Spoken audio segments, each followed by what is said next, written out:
Nderuar shikues, mirëmbrëma, jemi sot prap si zakonisht ditën e ente në emisionin tim Gjeopolitik këtu në podcasti Okult. Para se të fillojmë emisionin, ju kujtoj edhe një herë që si zakonisht që të bëni subscribe kanalin, që t'ju ndjekim ne dhe mos na ndiqni ju ne. Njëkohësisht falenderoj të gjithë sponsorët e emisionit tonë, cilët ne kemi përzgjedhur midis shumë ofertave si më cilësorët në treg, në oferta dhe në shërbime.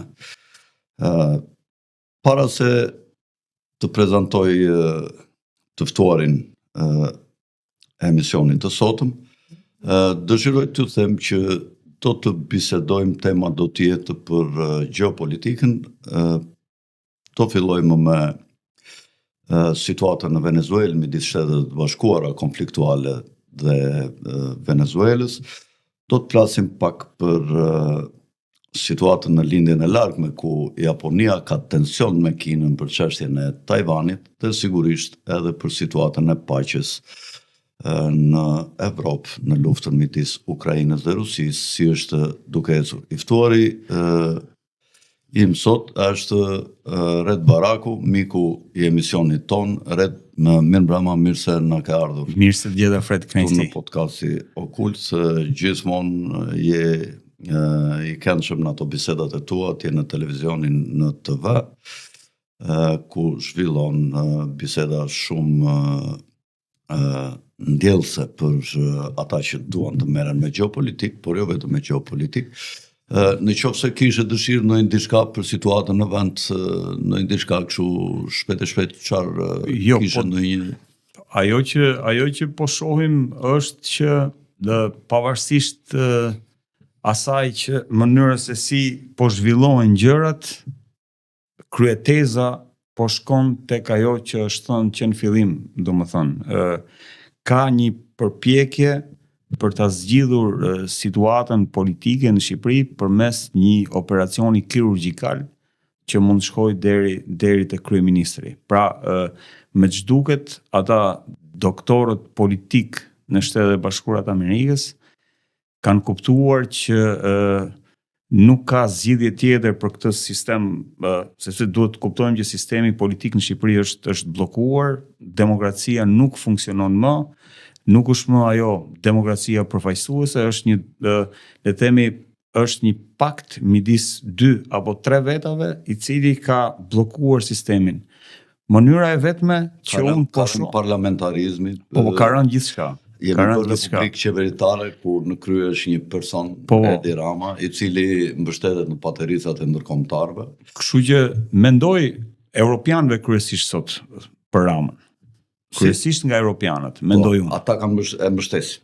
Kryesisht nga europianët. Ndërkohë sot në Europë është kabala, është ata që mbështesin dhe Edi Ramën, janë ata që kanë agjendat anti-evropiane, anti-perëndimore, agjendat e shpopullimit të Evropës, agjendat e depopullimit të racës së bardhë, nëpërmjet asaj agjendës Rockefeller 2030, ku e filluan me pandemin, duan ta vazhdojnë me luftrat për të eliminuar shtresën më gjeneruese, shtresën e re, përballë krijimit të humanoidit dhe kombinimit të inteligjencës inorganike me inteligjencën organike, ku kërkojnë që mbasi të bëhet shfarosja e rinisë, ashtu si në luftën e parë dhe dytë që ndodhen revolucionet përkatëse industriale, të kalojnë në përdorimin e robotëve dhe të humanoidëve që janë kombinimi inteligjencës organike tonë natyrale me inteligjencën me mikrochipa që ka filluar ta eksperimentoj ky Teslës Elon Musk. Ajo që po shohim Fredi është që drita e kuqe për Ramën nga Washingtoni është ndezur. Rama është bllokuar. E kalon dot oqeanin thua? Se unë kam kohë që them, e kalon dot oqeanin? Unë me që shoh dhe nga që lexojmë edhe nga vetë deklaratat e fundit e Ramës që përmend edhe flet për Shtetet e Bashkuara të Amerikës si një vend që i zgjidh problemet me bomba dhe ushtri, dhe ndërkohë vlerëson Bashkimin Evropian si një vend, si një, le të themi, entitet që ditë bëj shtet. Në mënyrën si e shoh unë, dhe unë mendoj që edhe një nga arsyet që mungoi në asamblenë e OKB-s ishte pikërisht për shkak të dritës kuqe. Tani drita jeshile për ta goditur Ramën do ta shikojmë nesër, sepse gjykata kushtetuese do të marrë një vendim shumë të rëndësishëm për sa i përket një formule apo mekanizmi që nesër mund të blokojë edhe mund të pezullojë nga detyra edhe Ramën si kryeministër i vendit. Nëse shkohet në këtë skenar, them që s'është objekt shqyrtimi për Ramën. Është objekt për shqyrtimi vetëm vendimi GKK-s.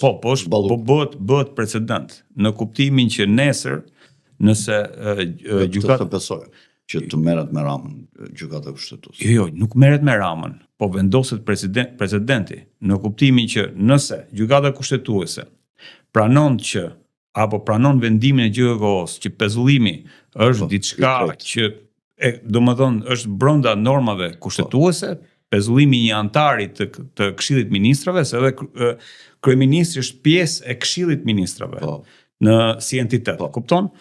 Pra nëse kushtetuesja e pranon këtë lloj formule, atëherë nesër e thot dhe Rama vetëm, një prokuror i SPAK-ut dhe një gjyqtar mund të pezullojnë kryeministrin. Po. E pezullojnë nga detyra dhe kjo të çon. Si mendon Rama është pro un pres dritën GKK-s apo kundër? Un pres dritën jeshile kundër, po ti si mendon, mund të jetë edhe pro apo? Mund të jetë edhe pro, do të shikojmë nga vendimi. Sepse skenarat janë e ka pasur problem Ballukun se ishte shumë e fuqishme, zguxonte njëri ti theshte aty në përbiseda me punonjës të administratës saj palloshi gjatë, llafet tjera ku diun çka ka thënë. Është ky skenar.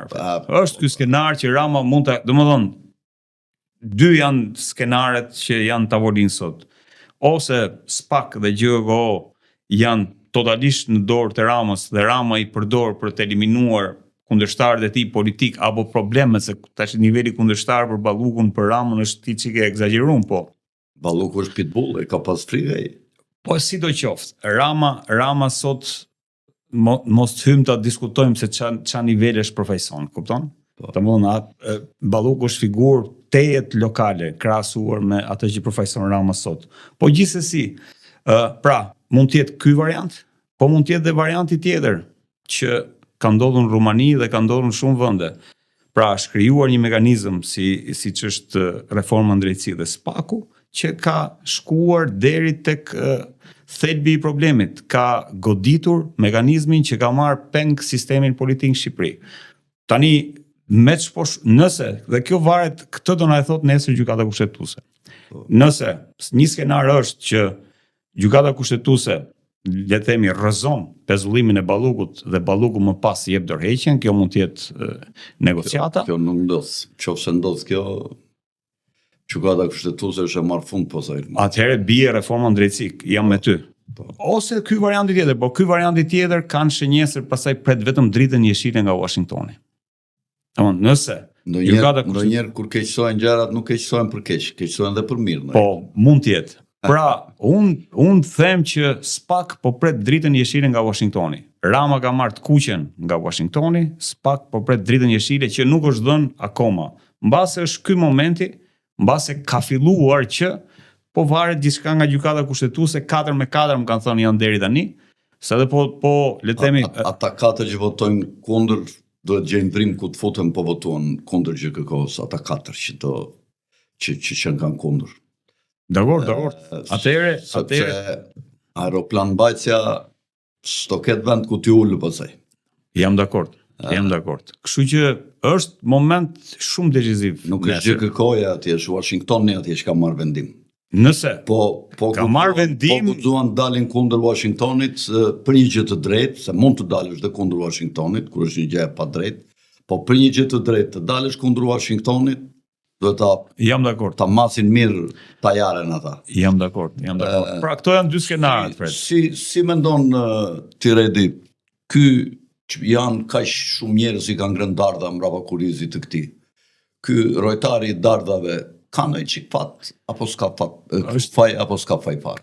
Absolutisht që në mënyrën se si e shoh. Po i kanë dhënë edhe këtij ca darda nga thesja, i madh i kanë dhënë edhe këtij ca darda të tërë, e kanë mbledhur edhe ky dardat e vet. Kjo nuk diskutohet. Domethënë kur ti ke gjysmën e po të mendosh se zëvendës kryeministrat, njërin e ke Narati, tjetrin e ke Pandeo. Domethënë i ti lëm ministrat. Lali Pleu ka zëmbën. Njerëz të tu më të afërt. Figura më poshtër, mostra më madhe që ka patur ndonjëherë politika shqiptare. Por është delegitimuar, Fred, është delegitimuar në sytë e shqiptarëve. Është delegitimuar. Problemi është pafuqia, le të themi sot, e opozitës për të patur një figurë përbashkuese në luftën kundër Ramës, sepse duhet ta kuptojmë që por kjo nuk përbën pengesë për Washingtonin, nëse e kam dëgjuar shpesh këtë pjesën që asa keq nuk ka një opozit që as që duan t'ja dinë ato zgjedhin një person tjetër, rrëzojnë njërin, vendosin tjetrin dhe mbaron historia, nuk është se vuajnë shumë ti e ke parasysh se si funksionon, sidomos Departamenti i Shtetit ka domethënë radikalitet dhe qartësi komunikimi që lë shumë për të dëshiruar kur vjen puna për të marrë një mas tillë. Por kur vjen drita jeshile, kur heqin kulaçin, e fillojnë me kërpaç. Kur vjen drita jeshile. Po Redi ti e di që unë kam shpallur kandidaturën për president, po kam merak se s'duhet ky Rama kandidat deri në 2027. E kisha qejf ta kisha me këtë përplasje. Thonë që në 2027, nga që është edhe takimi i NATO-s, thonë që Rama nuk do jetë, dhe këto janë skenar që i dëgjojmë, sepse nuk është se thonë që nuk do jetë, por le të presim. Por unë turoj... Kë mund të kenë kandidat, si ta mërmendja, po iku Rama, mund të vendosin taulan ballën atë ta. PS-ja. PS-ja. Jo, nuk mendoj që do shkoj tek PS-ja. Po ai mund të shkoj para Ramës aty ke spaku. Nuk mendoj që shkon tek. Nuk është se do t'i mbetet PS-s le të themi ekskluziviteti i qeverisjes vendit nëse Rama bie nesër. Domethënë i duhet lënë një personi që duhet ta drejtojë Shqipërinë, le të themi për 5 muaj, 6 muaj. Manastirliut më, ha? Kjo që vinte, i keni bërë vaksinat, hajde ti bëjmë se një çpimi litësh ja hop këtu edhe në botën tjetër pas sa vjetësh. I keni bërë vaksinat, asa qep kisha këta përballë, po që se. Unë e mendoj një qeveri me bazë të gjërë, Fred. Një qeveri me bazë të gjërë që pastaj e çon në bën gati vendin për zgjedhjet parakoshme. Në mbledhjen e aty në komisionit të Kongresit të jashtëm, u odhën goxha hipoteza, thanë që drejtësia ka bashkëpunuar me qeverinë për të goditur krerët e opozitës. Bllokimin e sistemit politik, tha Eduard Joseph. Është bllokuar dhe sistemi drejtësisë nga 16.000 dosje janë 200.000 dosje tash të pashqyrtuara në sistemin e drejtësisë pas 10 vjetësh ndryshimit të sistemit. Pra drejtësia ka bërë hapa mbrapa. U bën aludime të hapura që qeveria shqiptare bashkëpunon me kartelet e drogës. Dhe Rama sigurisht që është në një pozicion jashtëzakonisht të vështirë, po zullumi thuhet që këputet kur trashet, jo kur Mbrëm ka pasi deklaratë shumë të fortë të ambasadës amerikane, Fred. Dhe nuk e dia i gjej këtu, po që ta lexoj. Domethënë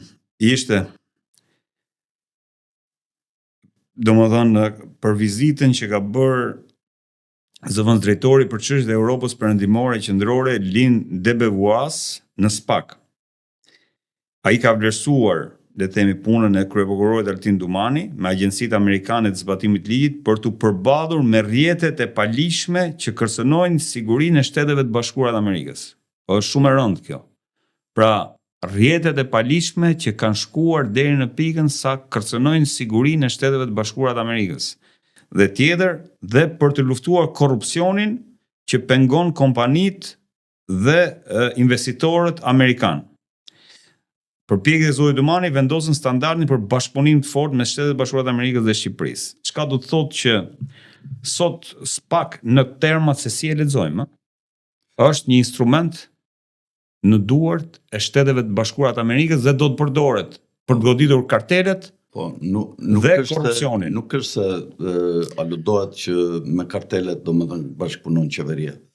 Aludimi Domethënë ka goditur si krahun kriminal ordiner, ashtu dhe korrupsionin në qeveri. Por ajo që vrehet Fred është lidhja e kësaj qeverie me këto kartele. Dhe të garantoj unë që në ditët në vazhdim do të arrestohen edhe njerëz që do të jenë prova kryesore e lidhjes së qeverisë me kartelet e drogës. Pra do të arrestohen koordinator të rëndësishëm që bëjnë këtë transaksionet midis qeverisë edhe karteleve apo grupeve kriminale. Dihet kush është pranë Ramës nga si përfaqësuesi këtyre.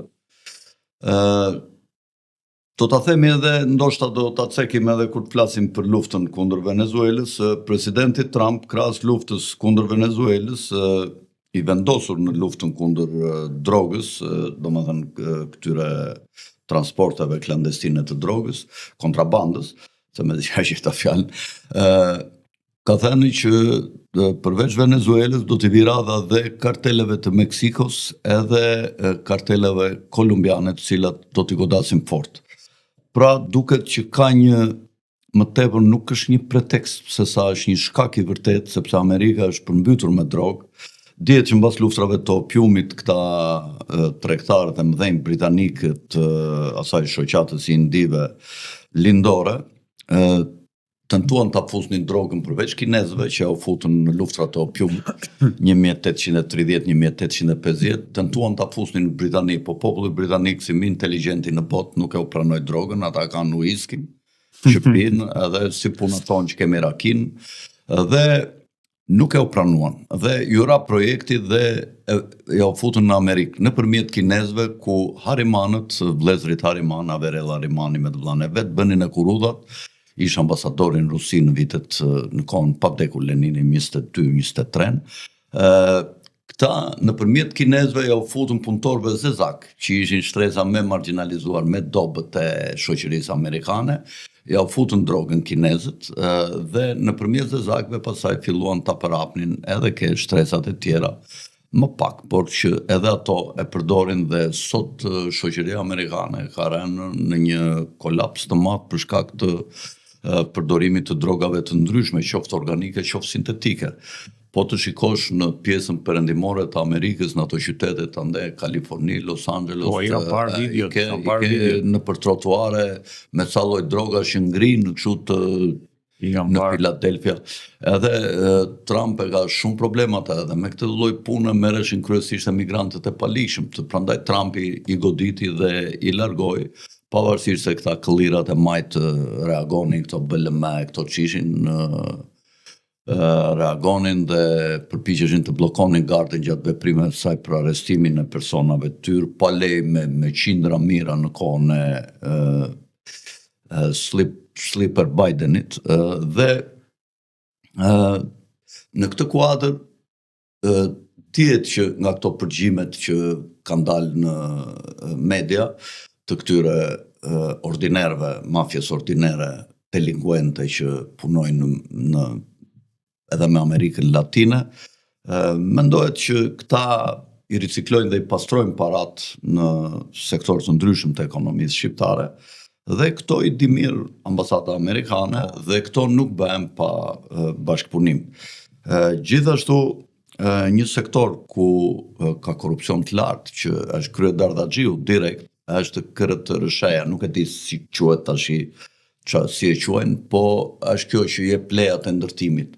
Ky e bëri që edhe një dritare në një fshat të humbur, dy tjegulla po të thyen, duhet i marrësh lej këtij në KRTRSH këtu të Shqipërisë, po s'ta dha ky lejin, dhe flitet që aty ka një korrupsion të papar.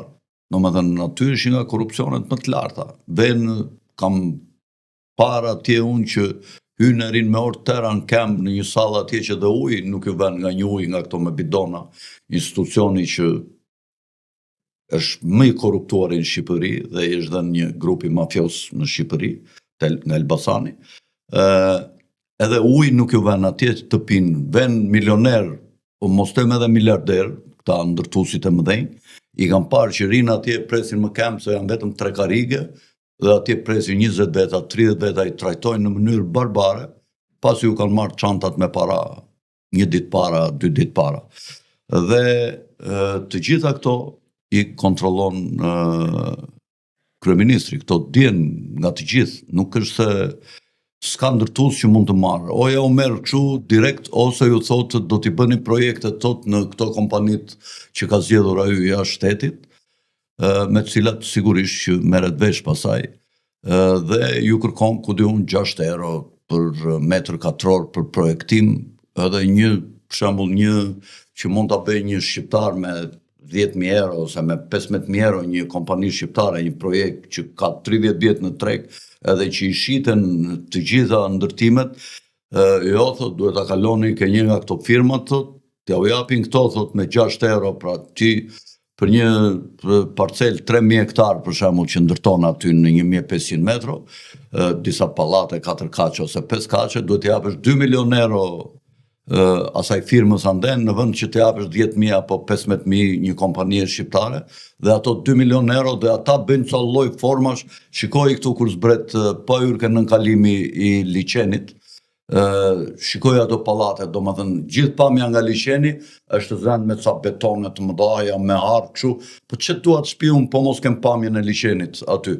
Domethënë 1-2 lek që i bëjnë këta tuajt, domethënë gjitha godin që ka pamje nga liçeni, ajo i ka bërë një mur me hark, që ata mos shikojnë asgjë nga anë e liçenit, dhe ato bëjnë pastaj që tulen çmimet e shitjeve, se nuk i preferon njeri, nëse ti më zë pamjen, mua më fut në burg.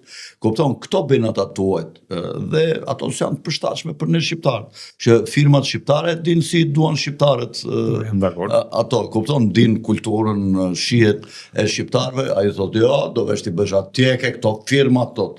Edhe ajo firma italiane, një nga ato firmat italiane, qofse është vetëm ajo firma italiane, se nuk i di fare mirë, ajo ka pasur probleme me drejtësinë. Mire, fillojmë me atë elaborimin e pikës së parë, që e anoncuam që në fillim për gjeopolitikën. Venezuela, dihet që në vitet 1820, më duket më 23, James Monroe, presidenti i Shtetet e Bashkuara, shpalli një doktrinë gjatë një konflikti që kishin evropianët me Venezuelën, që është sot, por dhe me disa shtete tjera, të cilat kishin filluar të çliroheshin si shtete koloniale nga shtetet evropiane. Dhe Monroe shpalli doktrinën që Evropa nuk ka punë në pjesën perëndimore, në 2 Amerika. Të jurini në Evropë, ne s'ju ndërhyjmë ande në sferën tuaj, ne do të rrim te. Por me kalimin e kohës u kalua nga Pax Britanika mbas luftës parë botërore, Pax Amerikana, dhe Amerika futi undët jo vetëm në Evropë, jo vetëm doli garantore e Evropës, por në të gjithë botën u bës një nga superfuqitë dominante bashkë me Bashkimin Sovjetik. Nga viti 1903 u ndryshua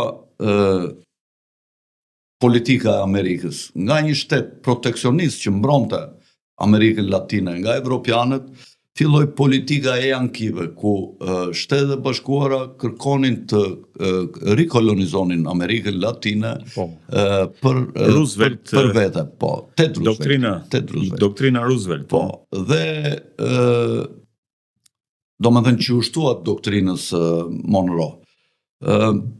Mbas luftës 2 botërore, krahas shtrirjes influencës amerikane, duket sikur në Amerikën qendrore dhe jugore ra pak fuqia e Shtetet e Bashkuara, dhe përderisa Evropa nuk ndërhynte në këtë zonë, edhe ata nuk ishin agresiv, me përjashtim të politikave të ndryshme financiare të ndjekura nga City of London, nga Rothschildët, ku pas here parti ose grupime politike që fuqizoheshin në vende si Argentina, Brazili, këta ju bënin coup d'etat, gru shteti, ose i rëzonin nga financat, i fusnin në kolaps financiar. Doktrina Truman pak a shumë Fredi. Doktrina Truman ka qenë thelbi i luftës i përmbajtjes Bashkimit Sovjetik dhe si me thënë i izolimit Bashkimit Sovjetik. Po, tashi mbas ardhjes së Trumpit shohim që gjatë periudhës së Bidenit Kina dhe Rusia kishin filluar të penetronin në politikat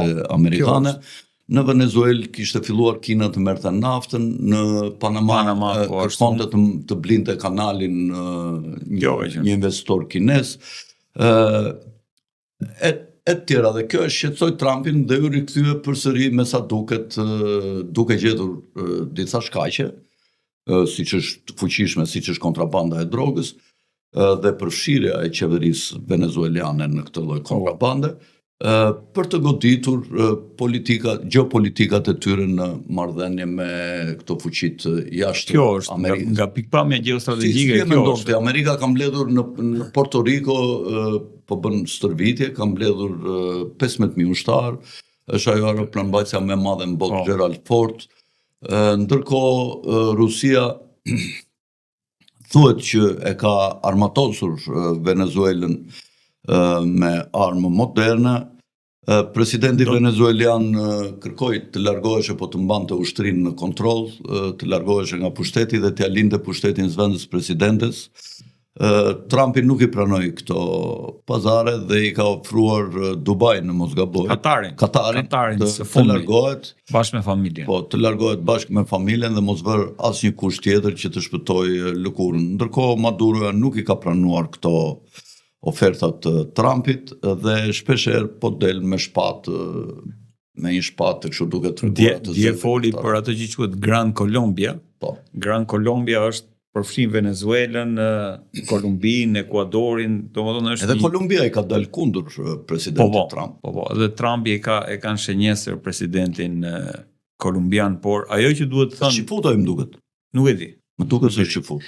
Në mos jam gabim. Ajo që duhet të themi Fred, pavarësisht luftës ndaj drogës e tjerë që jam dakord, domethënë që e ka dizintegruar shoqërinë amerikane jashtëzakonisht dhe e ka dobësu, thelbi i ndërhyrjes së Trump në Venezuelë ka lidhje pikërisht me rikthimin te doktrina Monroe. Pse u detyruan Shtetet e Bashkuara të Amerikës të rikthehen te doktrina Monroe? Domethënë pas ka patur një 8 doktrina, ka patur shumë, po 8 janë më themeloret. Për shkak të realitetit të ri gjeopolitik, rikthimi në tavolinën e madhe të superfuqive i Kinës edhe Rusisë. Pra, rifutja e Kinës dhe Rusisë në tavolinën e madhe të ndarjes interesave globale ka bërë që botat mos jetë më unipolare, po të kthehet në një botë multipolare. Dhe kjo ka ridimensionuar tërësisht, po themi, politikën e jashtme të Shteteve të Bashkuara të Amerikës, ku le të themi siguria kombëtare është e para. Në kuadër strategjisë së re, Trump i është rikthyer doktrinës Monroe, edhe për faktin se është doktrinë proteksioniste dhe izolacioniste, po edhe për faktin që Venezuela ka qenë kthyer bashkë me Panaman, ka qenë kthyer domethënë në një parajs për kinezët edhe për rusët. Spekulimet shkojnë deri në pikën që janë parë në Venezuelë edhe raketa cargo me raketa hipersonike që kanë ardhur nga Rusia, po këtu jemi në nivel spekulimi.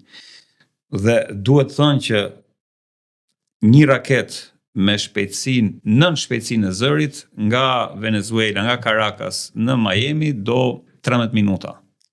Dhe kjo e vendoste jashtëzakonisht në pozicion të vështirë Shtetet e Bashkuara të Amerikës për sa i përket sigurisë tyre kombëtare. Kjo është ajo që Venezuela po kthehet, po unë nuk mendoj që do të përfshihet në këto nivele Rusia edhe Kina në Venezuelë, por Venezuela do të kthehet në Ukrainën e Shteteve të Bashkuara të Amerikës për sa i përket një skenari për goditje apo ndërhyrje apo pushtim me trupa të Shtetet e Bashkuara të Amerikës të Venezuelës, sepse Kina dhe Rusia do t'i ofrojnë të njëjtën mbështetje që Shtetet e Bashkuara të Amerikës dhe Europa po i ofrojnë Ukrainës. Pra, në atë lojën e madhe të shahut gjeopolitik, ka ndonjë marrëveshje me Putinin gjatë bisedës, e menjëherë filloi mbas kësaj mund të jetë Anchorage, Alaska.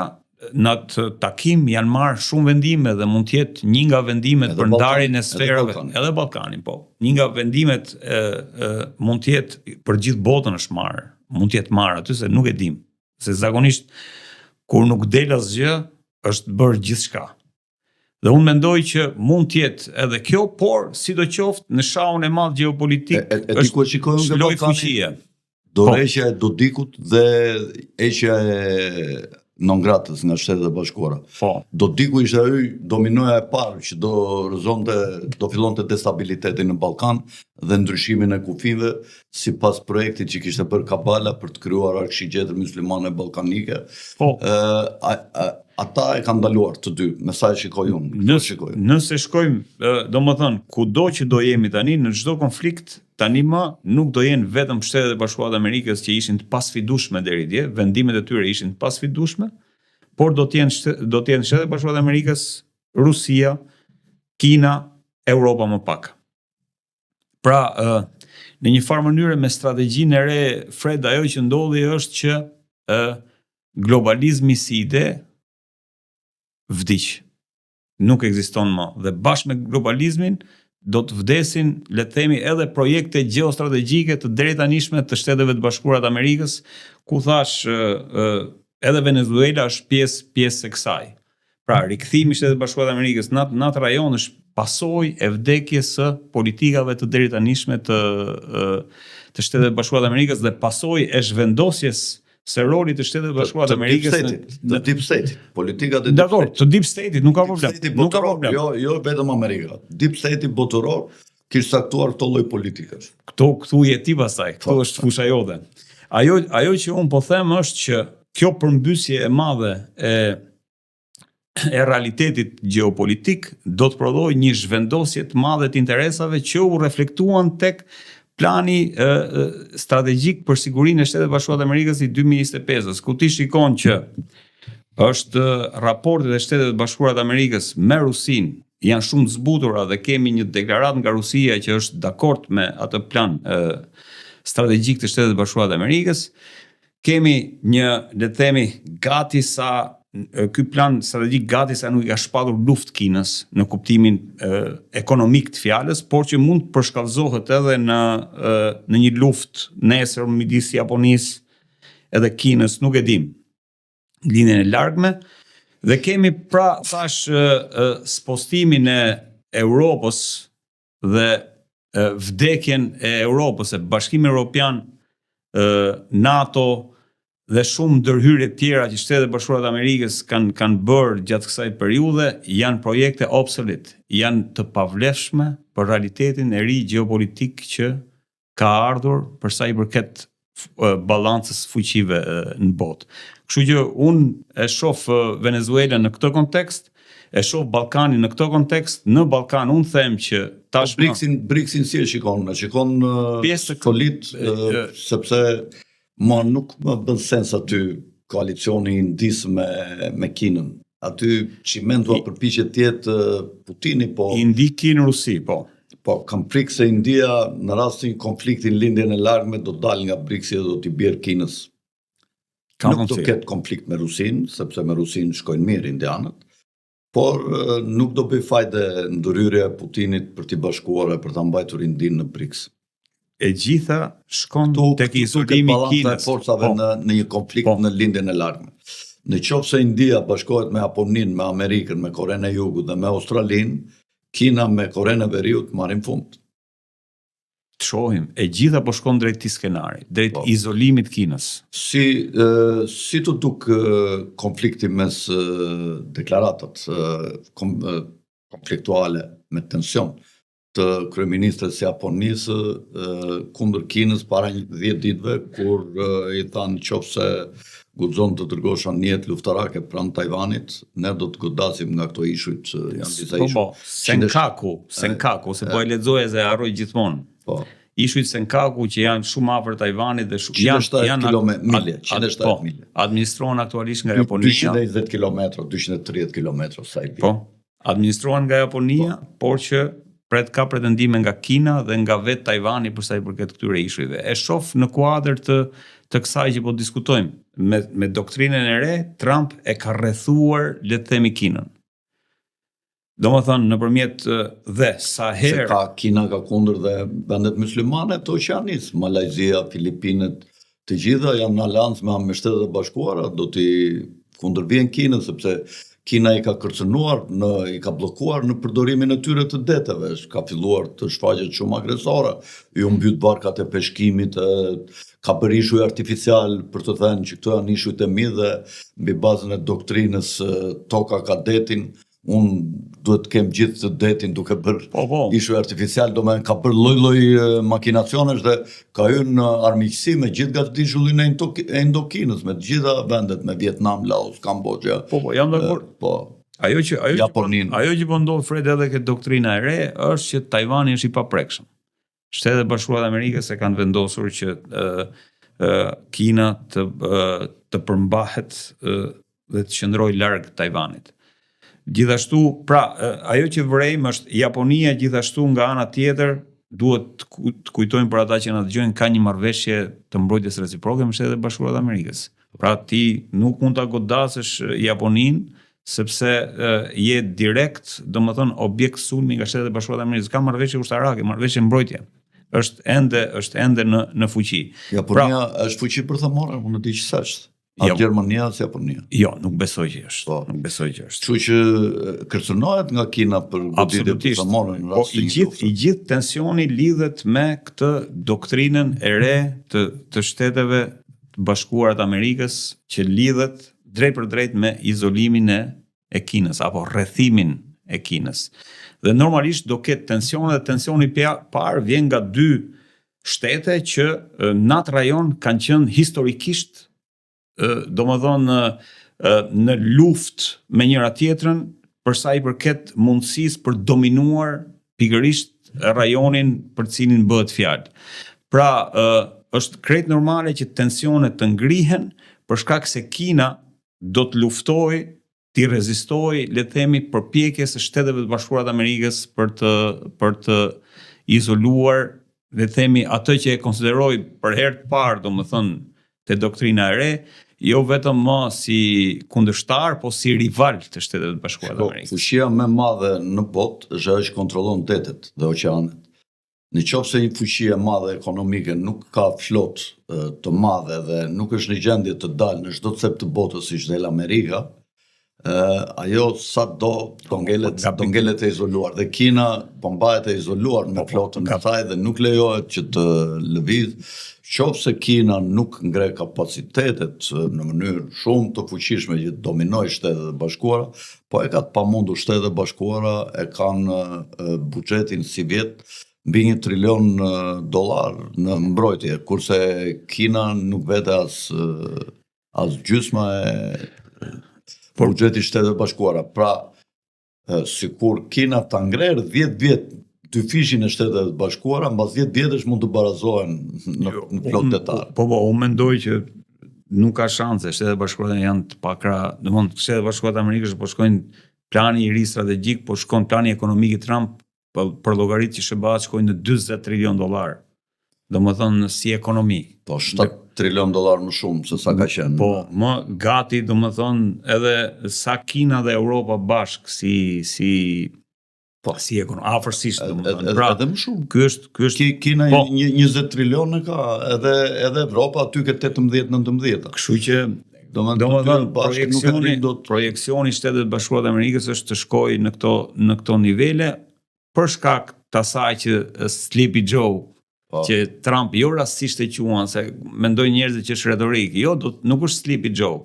Amerika ka qenë në gjumë për sa i përket parandalimit apo strategjive për të parandaluar rritjen e ekonomive apo ekonomisë kineze apo le të themi ushtrisë ruse nga ana tjetër. Pra, këtu e ka fjalën kur thot për Sleepy Joe. Nuk duhet që Amerika, sepse me doktrinën Bush, Shtetet e Bashkuara të Amerikës i lejonin vetes që të bënin ato që konsiderohen preemptive strikes. Ti mund të godasësh në mënyrë që të parandalosh një veprimtari të caktuar e cila mund të prodhojë nesër një kërcënim për sigurinë tënde kombëtare. Pra, Sleepy Joe bashkë me Obama e gjitha këto politikat e gjumit apo paaftësisë së Shtetet Bashkuara të Amerikës për të kuptuar që ka një problemet po rriten në atë pikë sa mund të kthehen në një kancer për atë që konsiderohej unipolariteti amerikan. ka prodhuar këtë situatë. Trump është i fundit, Fred. Nëse Trump nuk ja del, ta ti mbaj Shtetet e Bashkuara të Amerikës dhe lokomotivën e botës, atëherë kjo histori perëndimi po shkon drejt po themi humbjes së rolit të tij si dominant në histori. Po në lidhje me këtë takimin e Zelenskit me treshen britanikët, me Starmerin, me këtë Gjermanin dhe me këtë francezin Macronin, dhe vendosjen e disa pikave të paqes cilat e kanë propozuar presidenti Trump, ka pasur një postim të presidentit Trump ku thotë që evropianët nuk duan paqe, po duan luftë. Si e mendon ti pas 28 pikave deklaratës atij përfaqësuesit më të lartë ushtarak të NATO-s që deklaroi që ne për të mbrojtur mund të sulmojmë Rusinë një ditë para se të bëheshe takimi mes negociatorëve të paqes në Moskë me Putinin, negociatorëve të Shtetet e Bashkuara. Si e shikon situatën? Evropa do të shkojë drejt paqes dhe a ka rrezik Shqipëria, djemt tanë si antar të NATO-s, të shkojnë në luftë, pavarësisht se si territor Shqipëria mund mos përfshihet në luftë? Shikon ti ndonjë problem këtu që mund të na vriten ne fëmijët dhe niprit edhe besat tona? Unë parashikoj që ai dokumenti që ka prezantuar i Thomas Messi për daljen e Shtetet e Bashkuara të Amerikës nga NATO, jo se është ky apo ka qenë deri një nga kundërshtarët e Trumpit, por për shkak se thash në këtë doktrinën e re NATO, Bashkimi Evropian si entitet, qoftë edhe OKB-ja apo Këshilli i Sigurimit humbasin peshën dhe rolin e drejtanishëm që kanë pasur. Pra nuk është habi që edhe NATO të shkojë drejt zhdukjes, për shkak se edhe Bashkimi Evropian mund të shkojë drejt zhdukjes. Pse do drejt shpërbërjes? Ka kërkuar Spanja për një gjë shumë të thjeshtë. NATO u krijua to contain ato që konsideroi bashkimin për të përmbajtur Bashkimin Sovjetik, që konsideroi armiku kryesor i Shtetet e Bashkuara të Amerikës. Sot në Alaskë Putin dhe Trump duket se kanë vendosur dhe doktrina e re e reflekton këtë, që Rusia nuk është më ai armiku i madh që ishte deri dje, është një fuqi me të cilën ti mund të negociosh. Pra, rënja kanë rikthyer kohën e Lincolnit edhe Tsar Nikolës, kur të dy së bashku nuk lejuan prishjen e Shtetet e Bashkuara gjatë luftës civile 1861-1865, kur Britania, Rothschildët kërkonin ta ndanin nëpërmjet atij August Belmonte, që ishte një dërguar i Rothschildëve dhe që financonte jugun e Shtetet e Bashkuara në rebelim kundër veriut, për t'i bërë dy shtete dhe pasaj duke qenë Kanadaja sipër, Amerika veriore sipër, Amerika jugore poshtë bashkë me Meksikën, shpeshherë të bënin koalicione ndryshme, t'i fusnin sajrë, deshin këta duke pasur 4 qeveri të dopta, më të dopta se sa. Ti dominonin përmjet financave dhe ti fusnin sajrë, deshin lufte në konflikte.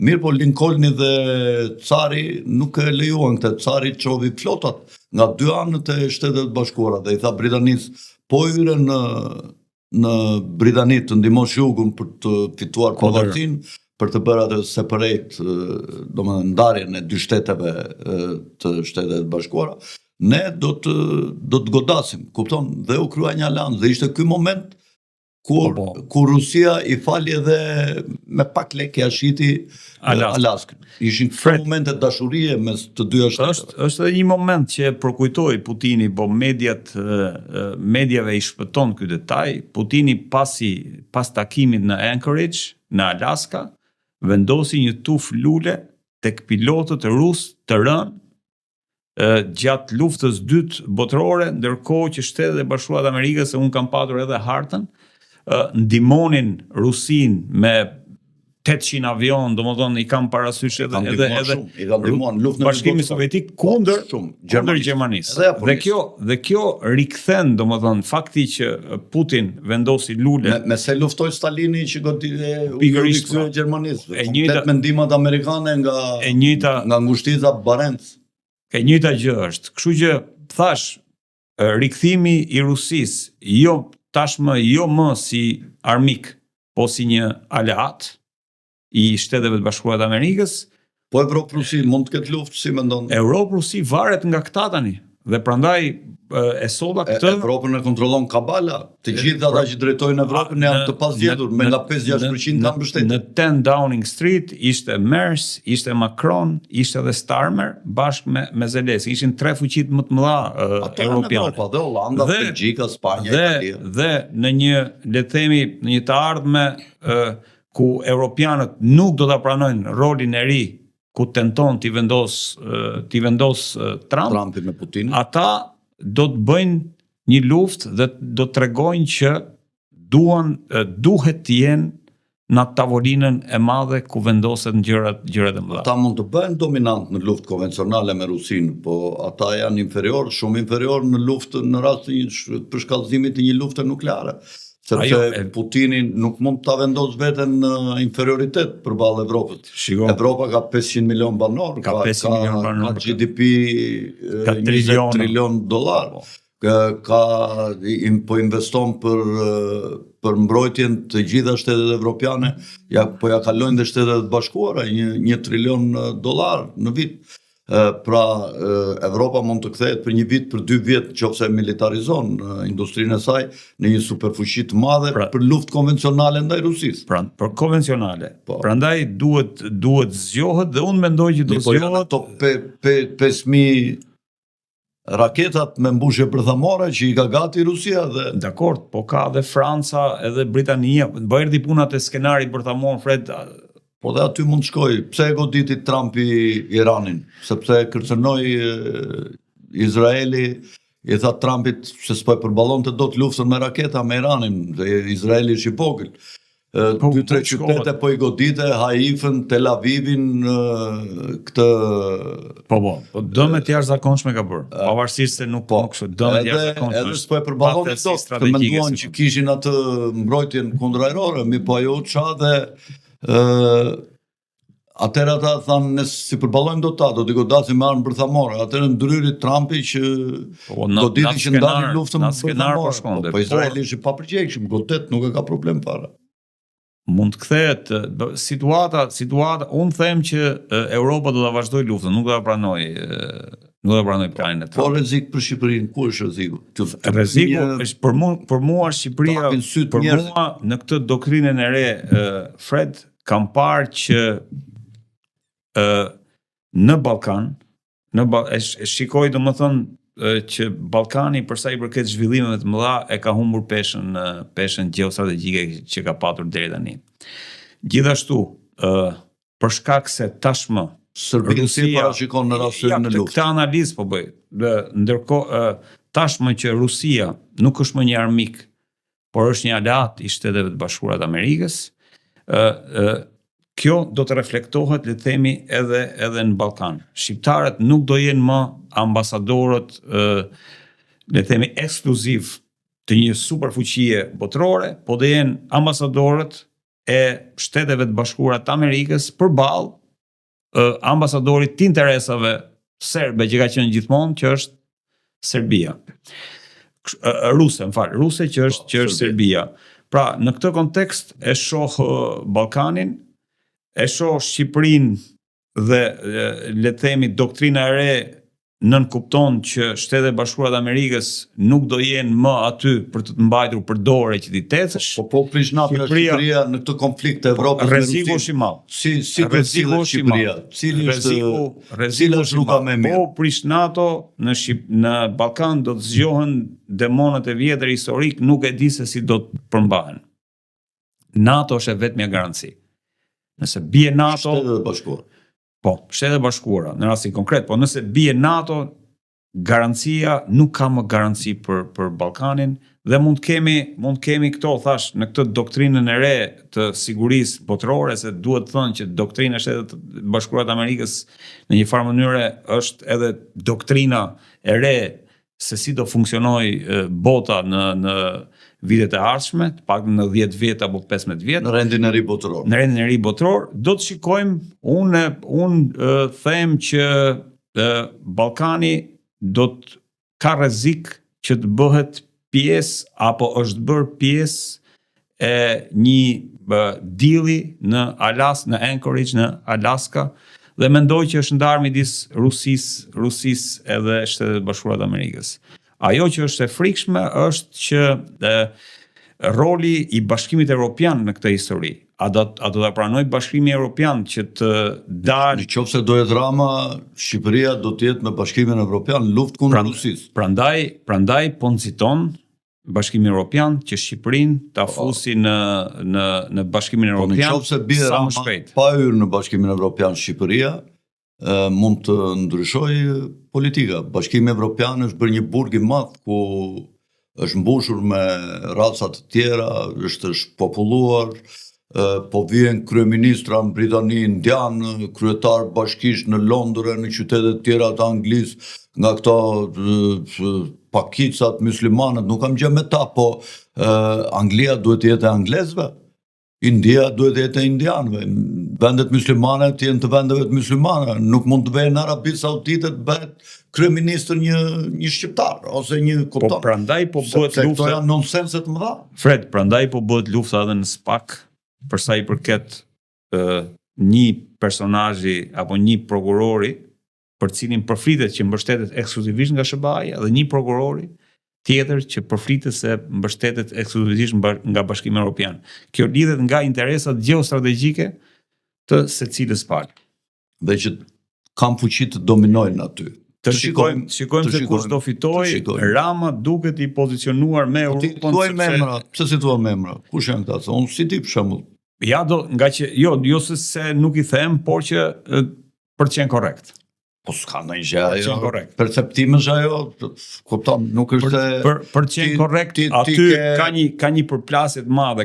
Ti ke dokumenta, perceptimesh. Këta thonë që ka një përplasje midis qeverisë edhe le të themi ndërkombëtarëve, për mua qeveria është me Europën, me BE-ja, me këllirat e mbashkëllirat, edhe këllirat tonë me këllirat ande. Mirë, Edi, të falenderoj sepse i erdhi fundi i emisionit tonë. Edhe një herë të nderuar shikues, mos harroni të bëni subscribe kanalit ton nga unë Alfred Sako, natën e mirë dhe mirupafshim.